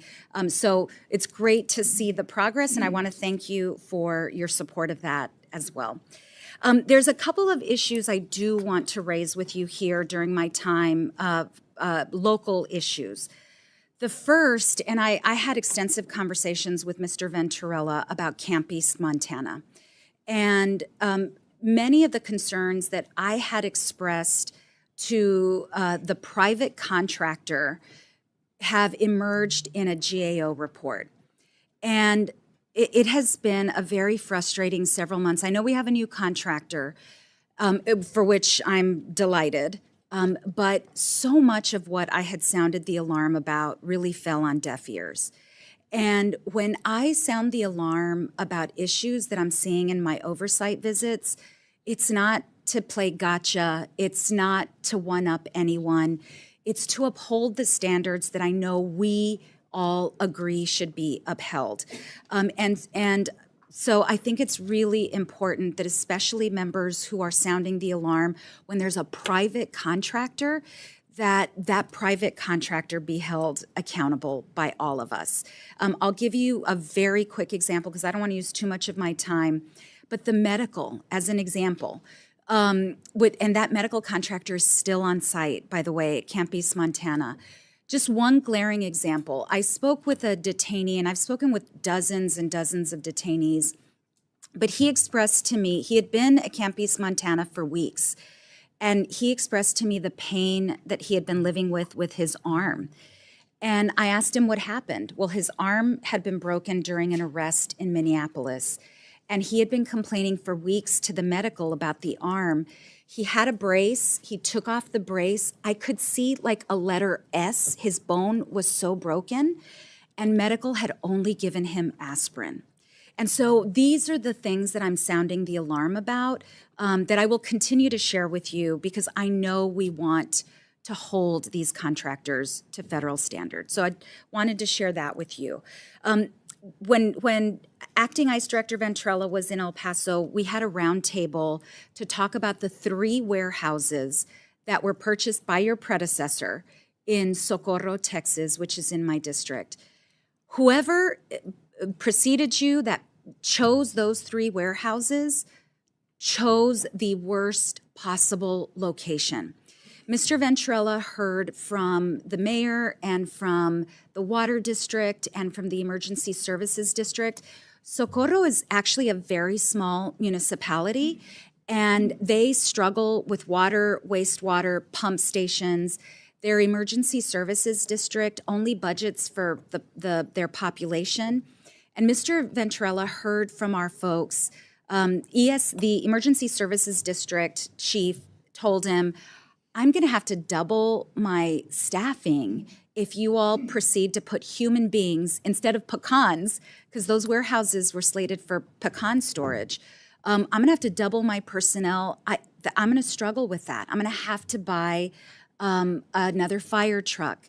The water district shared with Mr. Venturella just how challenging it has been to get water and wastewater to existing residents.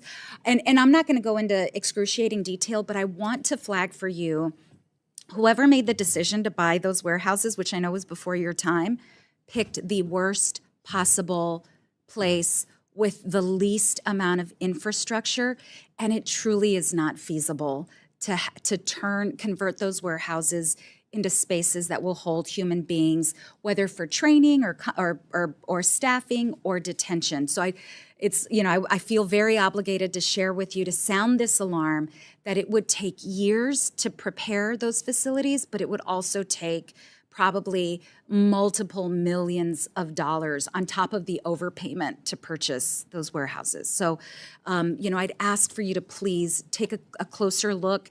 Now that Mr. Venturella has been there, hopefully he has a more kind of on-the-ground perspective about that. We are evaluating all 11 that was purchased. There's some that just, quite frankly, probably won't work. I believe there's at least one in that area that probably just won't work. We do have issues with detention centers, just not enough bed space. So there's some that we're trying to make work, but there was some due diligence that maybe wasn't actually checked off. And so, man, what you're saying is not wrong. We're going through and reevaluating every one of them to be the best possible outcome for our mission inside of DHS. Thank you, Mr. Secretary. Something else I wanted to flag for you, and this was in the GAO report about the use of WEXMAC, the procurement tool for DOD that has been used for some of the private companies that have been hired for the private detention. WEXMAC was used. We're not using it anymore, just like. Oh, great. Yes. Okay, that's fantastic. Thank you. That is fantastic news. Okay, let me move on to a couple of other points before I run out of time. The ranking member mentioned sensitive spots along the border where we previously thought the wall would not be constructed. And I want to flag for you two that are of particular importance to my district. One is Mount Cristo Rey, which is actually in my neighboring colleague's district, Representative Gabe Vasquez, property owned by the Catholic Church. The decision to take the diocese to court to acquire some of that land has really caused incredible distress in the community. So I wanted to flag that for you, maybe for a future conversation. The other area, and this is way outside of my district, but a place near and dear to my heart and to my constituents' heart, Big Bend. And Big Bend, we have seen really a coalition of law enforcement, private property owners, ranchers, nature lovers come together to want to preserve and protect Big Bend.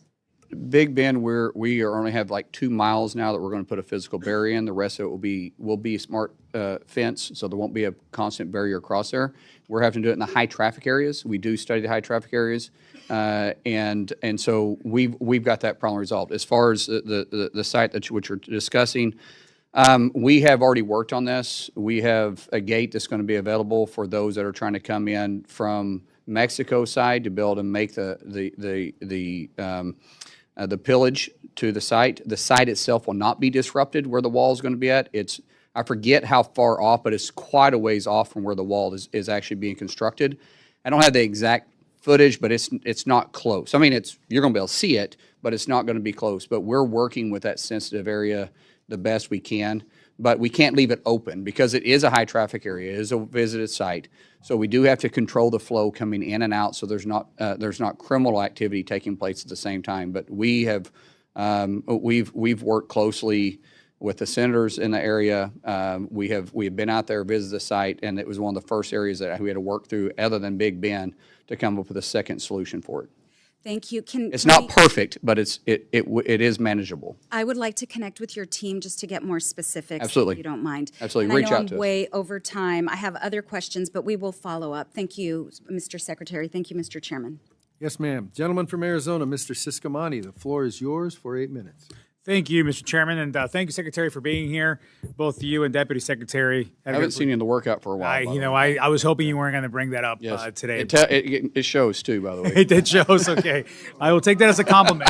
This is Mr. Siscomani. You now have 16 minutes to pick up. Yes, I will happily take those 16 minutes and go home and cry afterwards. But thank you, Mr. Secretary, for being here, and thank you for the workouts that I've apparently been skipping. I'm I'm very proud to support the men and women that serve along with you in this important department and all that you do and to keep our country safe. And especially during such a difficult time that the mess that we inherited, that you inherited in terms of the open border of the previous administration, only to come in and shortly after that face a shutdown, the longest shutdown in U.S. history, first of the entire government, and then, of course, of just your department alone, and then just specific areas of your department. It seemed like the battle wasn't going to end. So I do want to commend you for that. I want to also the members of this committee and the entire House that kept voting to fund the department as we should have. And unfortunately, not everybody did, but I'm happy that we've gotten through that, and we hope never to have to do that again. You have a very important mission. As a representative of a border district in Southern Arizona, the work of your department is deeply personal to me and a priority to my office. We'd love to host you in Arizona sometime soon, and there's some gyms there that I think you may enjoy there as well. But I want to start out with one question. It's going to be more of a broader one, and I want to go then a little more into specifics of Arizona. But the first one that really kept me up at night for 2 years and still does to a great extent is the children that were lost throughout this entire 4-year open border policy of the Biden administration. What can you give me an update on that? Where are we on the numbers? What have we found? Just give me some information on that. This is probably one of the most disgusting and disturbing things that we've dealt with. I dealt with some trafficking, child trafficking when I first got into Congress in 2013. And I actually stepped away from it because at some point it just starts wearing on you, and it's time to just kind of pass the baton because you get really jaded over it. When we stepped in here, we had 450,000 kids missing. 450,000 kids that were given to sponsors that weren't vetted. No home checks. No one was going by to see if they're where they're supposed to be, not even knowing if they're in their same state, not even to see if the sponsor was who they were at all. We've recovered 147,000, and all of them didn't have to be recovered. I'm not saying all of them had recovered. Some of them were where they were supposed to be. They were with a family member, and they appeared to be doing okay. But we've had some horrific cases. There's one that's kind of been out in the media a little bit where there was a ring of several adults that were keeping kids in an underground bunker in a dungeon. And the most horrific things that I pray to God that you guys don't have to see because it permanently changes you, the stuff that these adults put kids as young as 2 to as old as 12 through, you can't make a horror story that bad. We've had some young ladies that we have rescued that report, and these aren't young ladies, these are girls, being raped 600 to 700 times, being locked in a hotel room and having to service 15 to 20 men. These are girls. And I hate to use the word service, but I don't know what other you can use. They were being raped 15 to 20 times a day, day after day after day after day after day. They didn't get holidays off. They didn't get nights off. They didn't work 8 to 5. They didn't work, Monday through Friday. They were locked in the room and highly drugged, and one male at a time, disgusting individuals coming in and raping these individuals. It is our mission. We've stood up and standing up even a bigger task force within DHS to go and find all 450,000 kids. It is my biggest passion that I have. And it should have, let me explain this too. Almost used a bad word there. What frustrates me the most is that this was preventable. And no one can argue that. This was 100% preventable. And we have perpetrators that are doing the most horrific things to kids. And as a father to 6,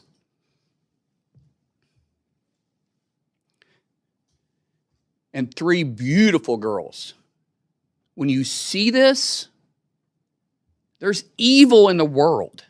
There's evil in the world. And we fed it.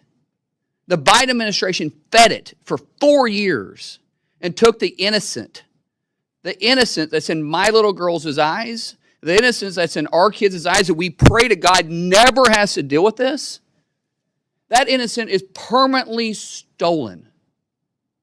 And we're trying to just restore some type of comfort to these young girls. But let me explain to you, young boys too. Unfortunately, we're seeing a rise of young boys being trafficked. And it disturbs you. Well, I go back to my point. Clearly, you're passionate about this, and I understand why. I'm a dad of 6 as well, 3 boys, 3 girls, so I know exactly where you're coming from on that. And I can only imagine what you've actually seen. You can't unsee that. And obviously, the biggest victims here are those kids and those little girls, and even older girls being trafficked and being. Our punishments for these individuals isn't enough. That's I want to keep talking about that and what the punishment will be and has been for those people. And there's a lot more to discuss there. And you're right, it was completely preventable. And for 4 years, we screamed off the top of our lungs about this, and this was the leading issue to fight against, and still is. So thank you for your passion on that. I have a follow-up question here real quick on the DeConcini Port of Entry, which is in Arizona in the Nogales area.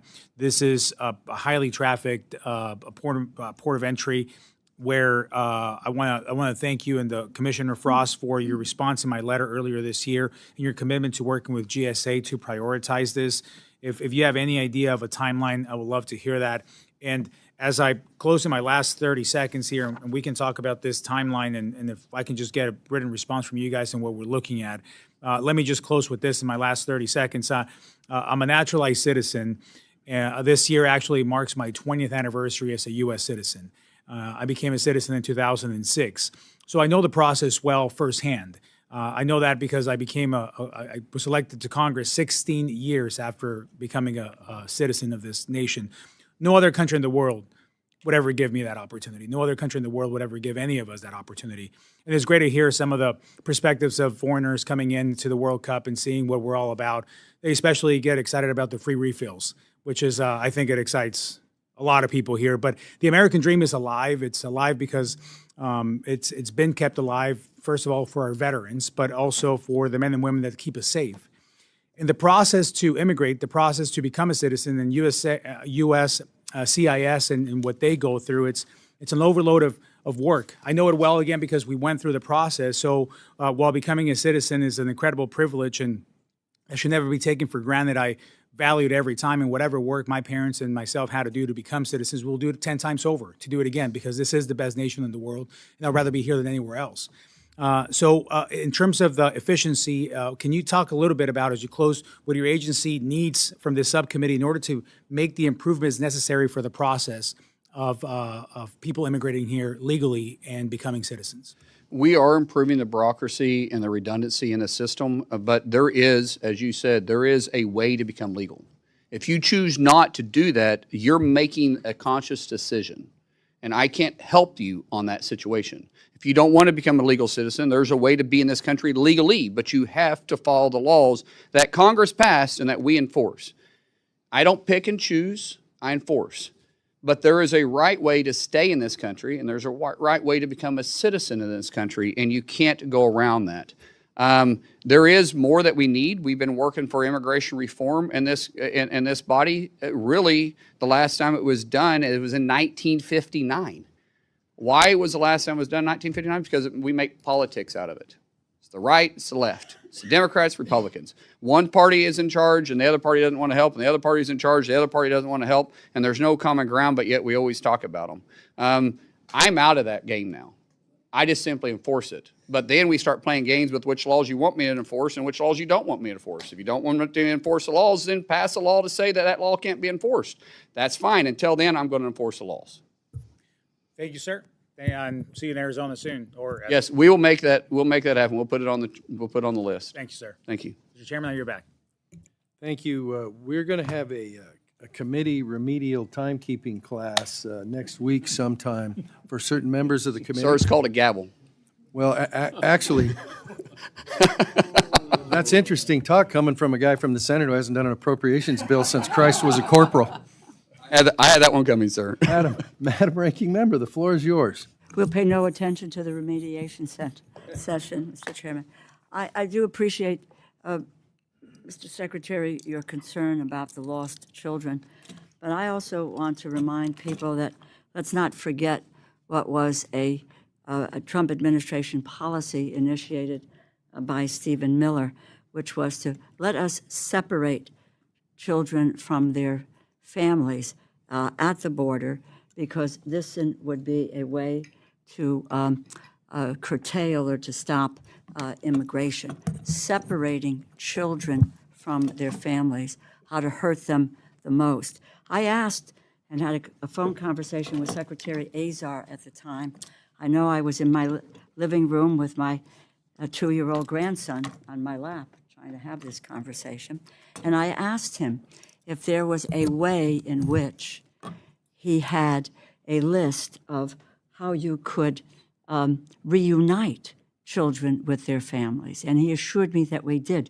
You know, when you take your clothes to the cleaners, they give you a tag, and you then go back and you retrieve your clothes. When you get luggage, you go and get your luggage is returned. Well, quite I wish the frankly, Biden administration would have done that. Let me just say this to you, sir. Again, it is my time. 3,900 children were separated from their families. 450,000 kids were lost during the Biden administration. You didn't say a word about it. Mr. Secretary, do not interrupt. Don't you point your finger at me. Don't I be a will hypocrite. point my finger Don't you be at a hypocrite you. then. Then you be a threat. 3,900 You should be as upset about the 450,000 kids that were lost. And You didn't say a word about it. For 4 years, you never said a word. Mr. Secretary, Could you put him in his place for don't yell at You me. should I'm be the put in good your guy. place.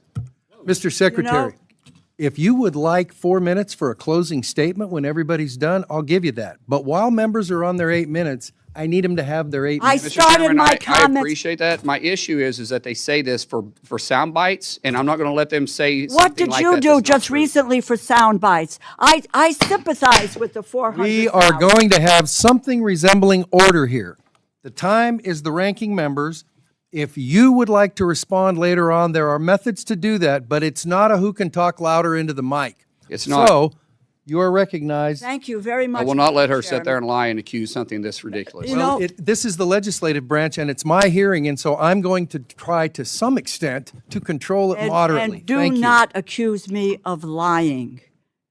Do not. Then don't. I do not. I appreciate, and I said to you at the outset, there's concern for children across the board. We care deeply about what's happening to children. And I went to the border and I watched children in those fenced-in places years ago and what was happening to them. So I have a long history, Mr. Secretary, in this area. 3,900 kids were separated. Secretary Azar told me he had a way to reunite them. Many of them were not reunited till today. And I don't want you to answer this now. Please get back to us and tell us what you are doing with regard to the settlement in terms of this issue, which is out there, which your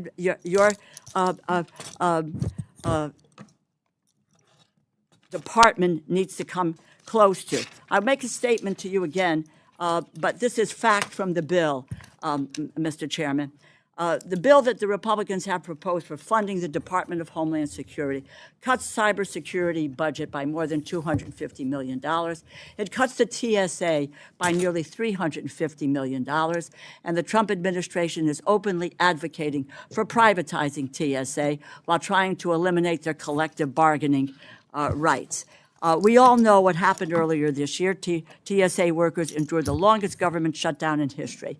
There was a lot of discussion and talk invoked about the long lines and the use of leverage to force through a Homeland Security bill without any reforms to what were critical ICE and CBP reforms that were necessary, that the American people wanted and were clamoring for. They didn't want to continue to see masked marauders on their streets with just harassing people. Congress eventually passed my legislation that paid TSA workers, funded FEMA, CISA, Secret Service, and the Coast Guard. And today, and it took you 79 days on the Republican side to make that decision to pay these people instead of just talking about paying this. The administration continues to attempt to walk away from the collective bargaining agreement with TSA workers, something that the federal courts have now twice said is illegal. Indeed, your testimony frames the attempt to force over 200 smaller airports in this country into a new security structure as a setting. And quote, the TSA, this is in the testimony, the TSA is on the path to privatization. My question on this issue is, given all that the transportation security officers did for us during a Republican shutdown, how can it be that the department's position is that TSA workers should not be granted the same basic labor protections as federal enforcement officers? How can it be that your priority is to have them work for the lowest bidder, where the wages and the benefits of these workers will unquestionably be lower? Well, actually, it was the Democrats that voted every time to shut them down. Republicans voted every time to open them up. Pass. So Just give me we the didn't answer shut them to my down. You question. shut them down. Answer my question. I did. What are you doing? Why are you moving? Ma'am, I answered your question. You were the one that shut them down. The Democrats shut down. How many times did you vote to shut them down? Why? You know, these people come to us to get funding for the work that they do, and we ought I'm to take actually a look at factually the work correct. that they don't I'm do. factually correct. The work You that they voted don't to do. shut them down. Republicans voted to open them over and over and Well, over what again. the Your vote Republicans clearly finally stated that did- you voted to shut us what they down. finally It did- wasn't until it became Madam popular. Ranking And then, by the Member- way, ICE agents came there and helped bring the Mr. lines down. The Secretary. same people that you also kept shut down for Mr. 115 Secretary. days. I'm answering the question. No, you I thought didn't, you said Mr. you answered it. Secretary. The floor is hers. My dear, Actually, I gave it to her. You know, there is a chairman of a committee. That's me. I gave it back to her. this tells She's you got it. something about who these folks are. And have everybody another on question, this Madam panel. Ranking Well, Member? yeah, no, I do, but I didn't get an answer to question. So the How record can will it so be- reflect. Thank you. Please ask your next Okay, question. and I will. This has to do with FEMA. Simple question. And I want to start where I left off with Secretary Noem last year. FEMA. Simple yes or no. Do you support eliminating FEMA? Do you support eliminating FEMA? There's portions of FEMA that Do need you to be back at support state. eliminating There's no yes or FEMA? no question on that. There's Do you portions that need to go back to support the state. eliminating FEMA? The record will reflect the That he- response. is The record supports- will reflect the that response. he was- Is there another supports question? it. Yeah, because let me just say, in April of 2025, the Trump administration prematurely, I'm glad we got that answer, because the poor gentleman who came before, it may have been with you, Mr. Chairman, that came before our committee, and I asked him this question, and he said, because Secretary Noem said, yes, she and the president wanted to eliminate FEMA. The gentleman said that he said it should be reformed, and the next day he was fired. Let it show that the secretary believes that we should shut FEMA down. I never April said that. 2025, the Mr. administration. Chairman, I never said that. The administration prematurely, The record will unlawfully reflect what you did and didn't ended say accurate. FEMA's BRIC program. He intentionally halted roughly 2,000 active infrastructure and disaster mitigation projects across the country, including one in downtown New Haven, Connecticut. A coalition of 22 states and D.C. sued FEMA. A federal judge ruled in favor of the states in December, mandated that FEMA restore the over $3.6 billion in canceled funding. At the beginning of March, the judge had to order FEMA to comply with that ruling. 3 months ago, the day after you took over as secretary, FEMA formally announced a, quote, new and improved BRIC program. Yet, almost all of these communities are still waiting for their BRIC funding to be restored. Tell me, Mr. Secretary, when can communities with halted projects expect to receive their BRIC funding? We actually restarted that when I first came in, and we did 24 or 25 of them. So We've done 24 of the 25 Yes, of the ma'am. 2,000. I mean, let me clarify that. So Please. 2024 and 2025, they sent out the notice of notifications, so everybody can now submit, and those projects that were already submitted for those times period will be How many projects reevaluated. are there? We can get you the details. Please, there were 2,000 that we started with were, The Secretary also provided direction for 2026 to get the NOFOs out on that, and that'll come out sometime in September. The Secretary has done more to get that. I do not need you do not need to. I just want to make sure you're clear. Well, please. Okay. Spare us, just give me the facts. Just give did. me the numbers. Let me just conclude, Mr. Chairman, and thank you. I would like to work in an open and in a transparent way, because that BRIC funding for New Haven, Connecticut, which I probably will not get because I'm in a blue state, that the BRIC funding for New Haven, Connecticut is important, which is why we support the programs, bipartisan support for the BRIC program. So please, let's get the NOFOs out as quickly as possible and get the money to the communities that need them. My final comment to you is, I'd just like to go back a second. We need to go back to the issue of deaths in custody. It doesn't do anyone good to talk about what's happening in the criminal system in Illinois or in Oklahoma. What we need, because 54 deaths are 54, in what is civil detention, we need a plan to address the fact that 54 people in your department they were in civil detention, it's not criminal detention, are dead. They should not be. We need to hear from you. I don't need an answer now. There is no time. I've taken an enormous amount of time. Get us a policy, a plan, in a timely fashion that says, how are we going to deal with these issues? I yield back, and I thank you, Mr. Thank you to the ranking member, the gentlelady from Iowa. The floor is yours for 8 minutes. Thank you, Mr. Chairman. Mr. Secretary, it's nice to see you. Thank you so much for coming to testify today and for always taking my phone call. As I've had questions dealing with many of the challenges faced with your shutdown from back home, that I continued again to support keeping you guys open so you could operate. You are always willing to take my phone call, so I thank you for that and for your openness with me as we were working through that.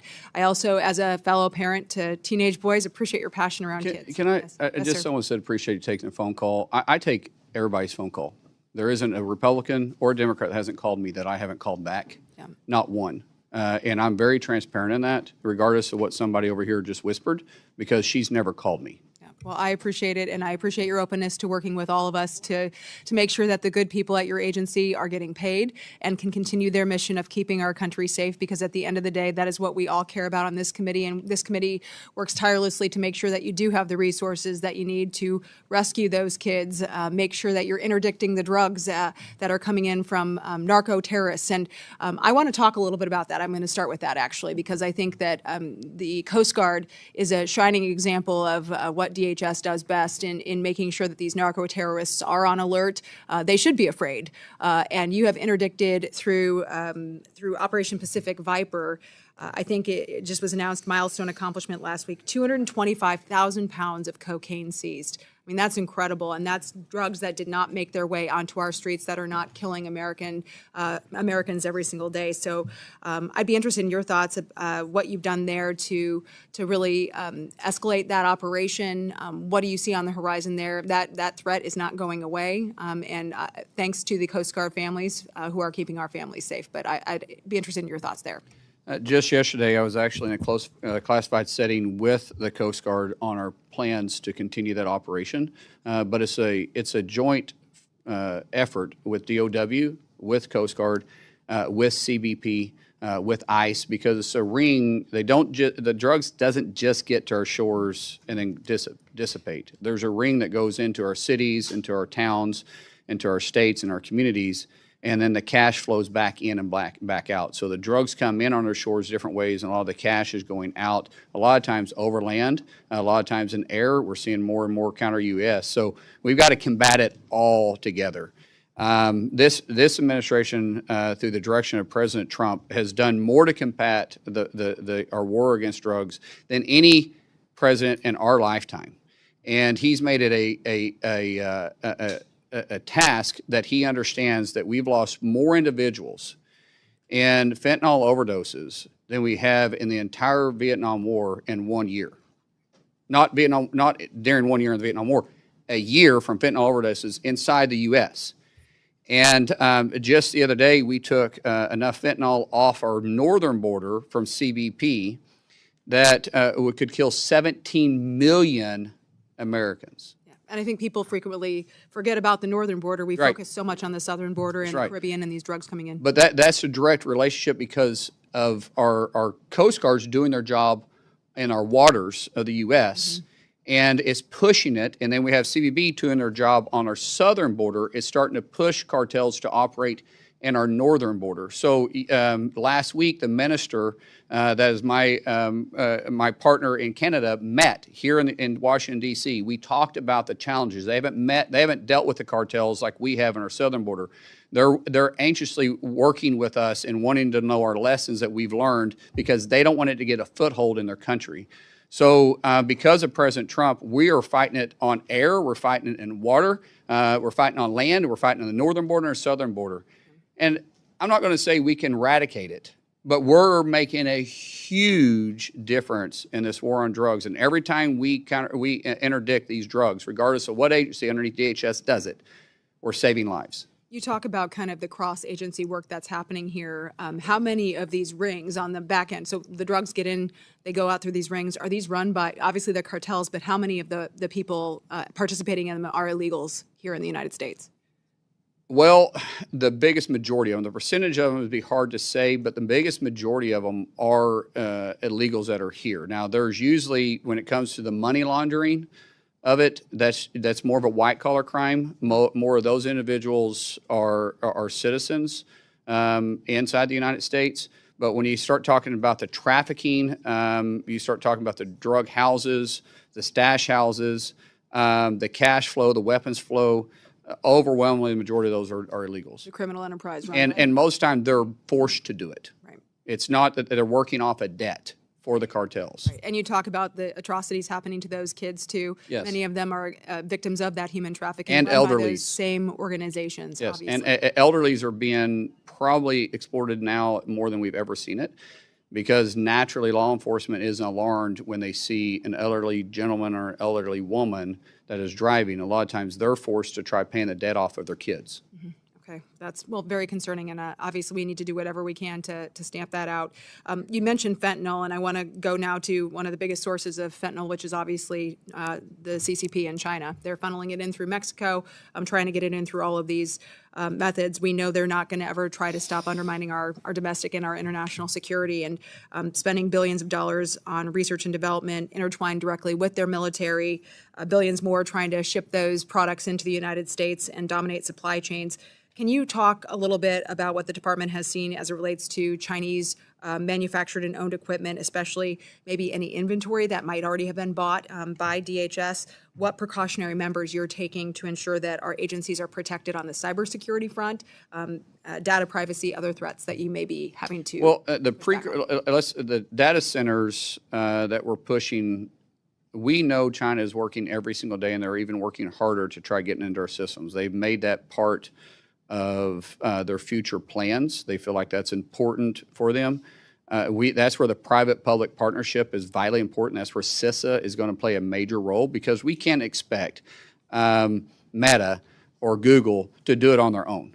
They're fighting they're fighting an army, truly an army, from CBP or from North Korea, or militias from Russia, or Iran from the IRGC. We have to have an all-out frontal approach and be proactive. We can't be reactive in this. We have to be very proactive, and that partnership is something we're strengthening. But we also got to respect privacy too. There's a lot of privacy concerns when the government starts looking into cyber because of the sensitive material that is there. It's a fine line we're trying to work through. It's difficult. We're going to have to come to Congress for help on that, because we're going to need clarification, I believe, with the new technology that's coming out and the new way that they're entering into our systems, that we're going to need new clarity on how far CISA can go. We'll certainly look forward to working with you and the agencies, relevant agencies on that. Want to talk a little bit to wrap up my time on CBP. Obviously, their role is not just keeping our borders safe, but it's also making sure we're interdicting bad things coming into our country, including counterfeit products and things that are going around our trade laws as well. I have a piece of legislation, the Protecting American Industry and Labor from International Trade Crimes Act. We call it PALE. Just passed through judiciary unanimously just a few weeks ago, and this would help make sure there are additional resources to DOJ and CBP to make sure that they can actually hold these bad actors accountable. So I'd just be curious, like what role CBP can continue to have in making sure we're eradicating transnational shipment and some of these other malign practices used by the CCP and other actors as well to try to undermine American jobs. First of all, the best thing you guys did was give us continuous funding for 3 years, because we can really set out missions and force ourselves to look at technology of today, not just what we can spend in a physical year. So it really does help tremendously. The biggest thing that you guys can do is continue to work with us on updating the policy on what it is that you're wanting us to look at. Meaning that if we're seeing a ring coming around, sometimes because we have trade agreements with these individuals, and they're, as you know, they have stuff that we're sanctioning from one country, they break it down into small parts, and then they assemble it in a different country, and when they assemble it and then it comes in, we need to be able to go back farther in that. And there's only so far CBP can do, because we can only enforce it when it hits our shores, not when it's outside. So there's some areas that Congress can really help us on saying that the percentage of it or all of it has to be built, has to be manufactured, not just assembled in those countries. That would be very helpful to us. All right. Thank you, Mr. Secretary, for coming today. Mr. Chairman, I yield back. To the gentleman from Washington State who was here from the beginning, the floor is yours for 8 minutes. Thank you for your generosity, Mr. Chairman. Secretary Mullin, good to see you. Let me just follow up with what Ms. Hinson was saying. You do return even my calls and my texts. Sometimes it's late in the night, but I appreciate the response. I really do. I wanted to start by acknowledging some of the incredible work and, can I say, commitment by ICE to crack down and deport convicted illegal criminals. We had a case last month that ICE Seattle arrested a man that had a lengthy criminal history, including 2 felony convictions of raping a child, and it was awaiting deportation. And I just wanted to bring that up and say thank you. That's the efforts that are keeping our communities safe.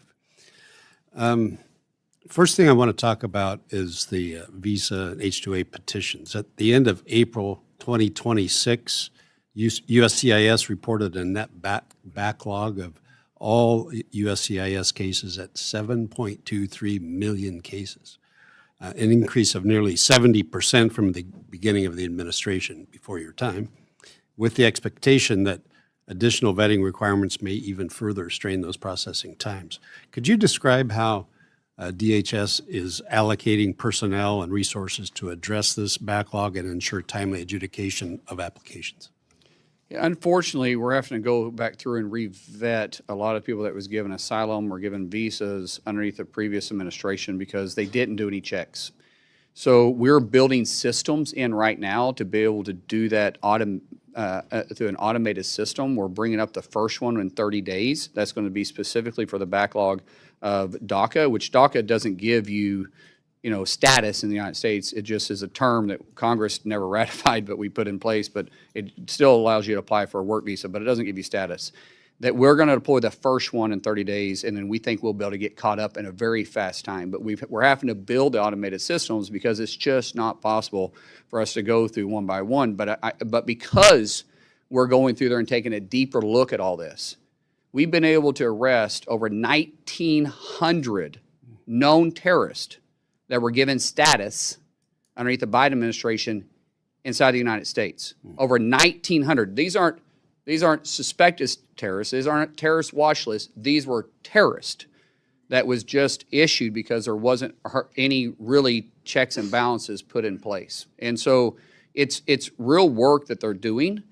But we are building a system to be faster at it, and the technology that we have, the private-public partnership we've been talking about a lot, is helping us get there. Good. So on a related note, I appreciate the agency's follow-up to a question that I actually submitted, if you remember, Mr. Chairman, when Director Edlow testified regarding the adjudication and processing time specifically for H-2A petitions. The response indicated that there was no backlog for H-2A petitions, which, thank you, that's a welcome update. However, It's a 15-day turnaround. Once it gets cleared, it's 15 days.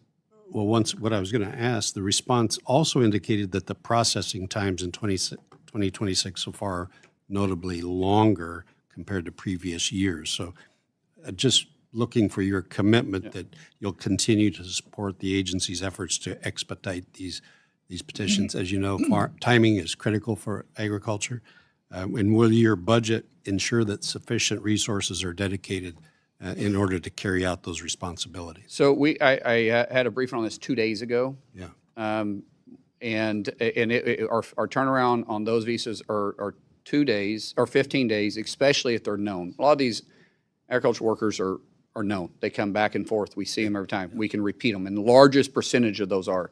We're also looking at the dairy issue. Right. Thank you for that. And because it's not seasonal.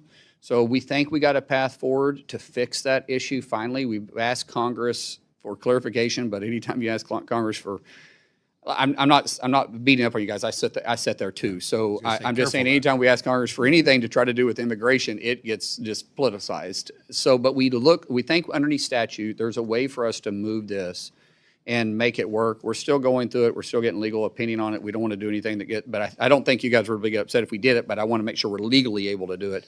But as of 2 days ago, we're 15 days on turnaround on those. Once they're finally submitted correctly, we have a large percentage of them that are not entered correctly. And what I've asked CIS to do, USCIS, is to say, why can't we move this to a system that you can't submit the paperwork until it is filled out correctly? You know, if you do DocuSign or you do any of this stuff online, what you've got to go and accept, they won't let you move forward. The technology is there. We just have to adapt it in a way to be able to make it interface friendly with the public, with the general public, to be able to make it more efficient. So we're doing a test program on this. We're actually trying to build an app. This is new this week. I briefed the president about it this week, and the president loved the idea. We're also, because some of these visas that we work with, these programs go through Commerce. Howard Lutnick and ourselves, our teams are working together to try. I don't know how long it'll take. It'll take a little bit to build it. That way, the misinformation won't be as prevalent, and we can get to it faster. Because everyone we delay affects our economy. Yeah, absolutely. And so we want the people trying to get here to do it, to do it the right way, to work, to actually be able to come to the country and work. Appreciate that. Thank you. Let me turn the page to CISA for a second. It was already referenced the longest shutdown in history. When Director Anderson testified before this committee, I asked him about CISA's ability to identify, to mitigate, address the cyber threats from adversaries like Iran, like China, talking about critical infrastructure. Unsurprisingly, his answer was that CISA was limited in their capacity, and it was clear that a handicapped CISA meant higher risk of leaving our critical sectors, from our water systems to our hospitals, energy grids, you name it, dams, the agricultural sector. They're all vulnerable to cyber threats. So does the budget sufficiently provide personnel and resources that are going to be necessary to ensure that CISA is equipped, that they can tackle the potential cyber attacks from those adversaries that target those critical sectors of our economy? I do believe, as a secretary, I say, no, we always need more money. Truth is, we actually have the resources we need. We need the people, and we need the expertise. I think we even have the ability underneath statute to do it. What's happened over the years, like any great government agency, it creates its own bureaucracy. You guys give us authority, then we write the rules. And the rules sometimes handicap ourselves. So we're going back and looking at is what was the actual intent of Congress, and then how many layers of rules have we put on ourselves to say no? Because too often government agencies, it's easy to say no. We're changing that way at DHS. We go to yes, We lean to yes. That's our new policy. We're there to figure out how to make it happen, not to find the easy way out. And some of that is our own rulemaking. So I feel like right now, Congressman, we have the resources financially, and we have the authority, I believe. If that changes, I'll come back to you. But we don't have the personnel. And so we've got to get my director in place that that the president's already met with. We got to get him in place, get him down the road, put him in place, let him hire his people, and get it built. Truthfully, once he's in place, it's going to take me probably 12 months to build this back. It may be longer when he gets in there and lets me know, but I believe we can make significant strides in the first 3 months. But to actually be where we need to be, I feel it'll take a full year. Well, let us help you wherever we can there. Yes, thank you. Appreciate you being here. Thank you, Mr. Chairman. Thank you to the gentleman from Washington. I am now going to claim my 8 minutes for questioning and give 2 minutes of it to the gentleman from Indiana, who was very generous with his 8 minutes in letting the Secretary respond to some earlier questions. So the floor is yours for 2 minutes, Mr. Shreve. Thank you, Mr. Chairman, and you have earned your paycheck today. I appreciate your managing and protecting time for all members of this committee. Secretaries, I'm from Indianapolis. That's part of my district. We run some big events, much like we were talking about with the threat of drones, counter UAS on FIFA. We've got the Indy 500. We have the men's Final Four. We had the Pacers playoffs. Secretary Edgar, as a mayor, you realize that these threats to public safety arising from the evolution of drones, which are tools as well in the profession, are extraordinary. And DHS is in the lead at managing this threat and these tools. The fiscal year 27 House mark included dedicated counter-UAS funding. And last year's NDAA authorized trained state and local law enforcement to detect, track, and mitigate, take down threatened drones. We can strengthen our ability to protect major events and critical infrastructure. And let's not lose sight of that, but only if local law enforcement has the training, the tools, and the coordination to work with federal. Mr. Secretary or Secretaries, give us a view into what the department is doing on this end to coordinate training with state and local law enforcement to manage the challenges that are upon us now that drones present. So Congress is going to have to lean on this a little bit. Bringing down a drone for an enthusiast is easy now. We can do it. We do it every day. We do it. And when you got an enthusiast that flies a drone over FIFA, I think we brought down over 60 drones to date. During F1, we brought down 8. During Augusta, we brought down 12. Those are enthusiasts. The issue that we have is the ones that have it on fiber. And so when they attach it to fiber and they're running in, the only way for us to be able to bring them down is to be kinetic. And that is a whole nother area. You got to deal with FAA at that time. You got to deal with the local authorities at that time because there's going to be a possible collateral damage. When people say, well, shoot a laser at it. No, that's fine, but a laser doesn't stop within the horizon to which the FAA will give us. So like, for instance, around FIFA, you have 3,000 vertical and you have 3,000 or 3 miles out. So around FanFest, we have 1,000 feet up, we have a mile out. It creates challenges for us to do it. And the only technology we have right now to be fully kinetic is with DOW. We're exploring that, but Congress is going to have to look at this as a whole.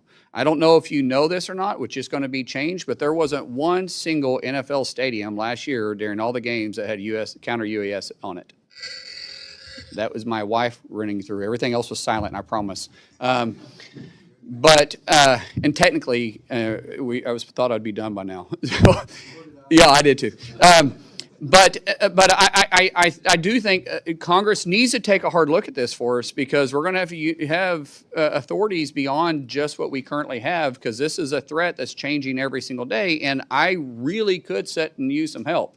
We're meeting with the FBI yesterday. We had a great meeting with Kash Patel. Kash Patel already has a center that is training local law enforcement, and he doesn't have enough space. We have more people asking to get into the school than he has a space to do it. We are looking for ways to partner with him to be able to put DHS funding directly to that. And is it through FEMA grants? Is it through HSI? Is it through ICE? Is it through CBP? And then also, yesterday, Troy and I started talking about setting up a joint task force with inside DHS, because we have 22 components. Now those 22 components, I have 8 that have their own counter UAS measures. And for example, out of the 11 football stadiums we have, I have CBP covering 5, FBI covering 3, the Coast Guard is covering 1, and FBS, or Coast Guard's covering 2, FBS is covering 1. I think my math is correct on that. And all of them have different measures. And so this is, Congressman, what you're bringing up is a true challenge, and that threat is changing every day, that without question, Congress is going to have to help us get the authority to do what we need to do on this. I appreciate the extra time. This is an important issue and an Very important. immediate challenge for both the department and this Congress. Hey, can I just add one point? And this is for you, Mr. Correa. When I was down at RGV, just to give you an idea of the scale at the border, same problem. Just from the beginning of this fiscal year till yesterday, they had 11,000 drones basically registered at the border. I mean, the Secretary is talking about offensive, drones, being able to kind of do something against them. So that is something we definitely are looking at. But I mean, even you just take the threat to the border, and we break up the drone process into the maritime, the border, special events, et cetera. And each one of those operating principles, we need to have a better strategy that's funded, and we have the authorities. Thank you. I will now recognize my colleague from Florida for 1 minute of my questioning time. Mr. Rutherford, the floor is yours. Thank you, Mr. Chairman. First, I want to make sure that the public understands. I want to affirm what the Secretary said earlier about the shutdown. It was Senate Democrats that shut down CBP, ICE, CISA, Coast Guard, and TSA.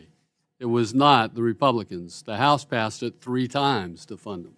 So, but here's what I want to bring up. I want to highlight for you, Mr. Secretary, some language that is in FY27 appropriations.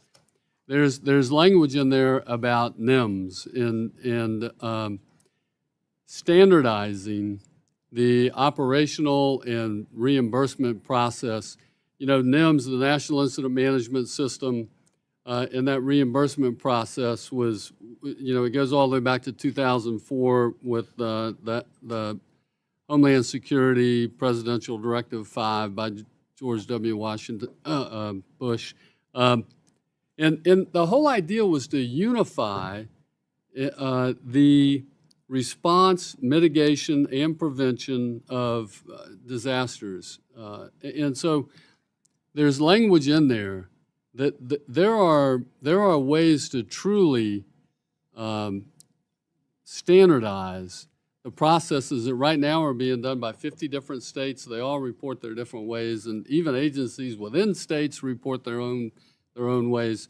So I just want to highlight that for you, because I want to work with you to make sure that we actually can bring down that $11 billion that is still outstanding in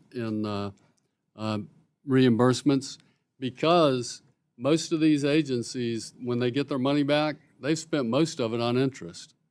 And so we need to speed that process up, and there's a way to do that, and I'd love to talk to you about it. I yield back. Thank you to my colleague for yielding back with 8 seconds left of my 8 minutes. I'm the only guy to yield back any positive minutes in this whole operation, and I'm damn proud of it, as well I should be. I am going to just very briefly, because, Mr. Secretary, your wife's calling, everybody else got other stuff doing. I'm guessing that nobody said, oh, yeah, about 12:10, 12:15 ought to wrap it all up. But before you got here, I'm going to say that again, before you got here, the DHS congressional relationship, as far as information sharing, to put it kindly, was terrible. I'm not editorial, I'm just saying not good. Very frustrated in terms of I know there's going to be a better relationship because you've already taken steps to change that. And I want to publicly say thanks. You know, we said something through the stuff before you got here, but answers to legitimate questions, now that we have new leadership, shouldn't be a big deal. We said something to everybody who came before the committee while you were still in the Senate, said, we won't surprise you, don't surprise us. Pretty straightforward statement. I'm going to repeat it. For get back questions that members have submitted, and I understand you guys got a mission or whatever. It doesn't revolve around what happens in this room or someplace in your own neighborhood or that other sort of stuff.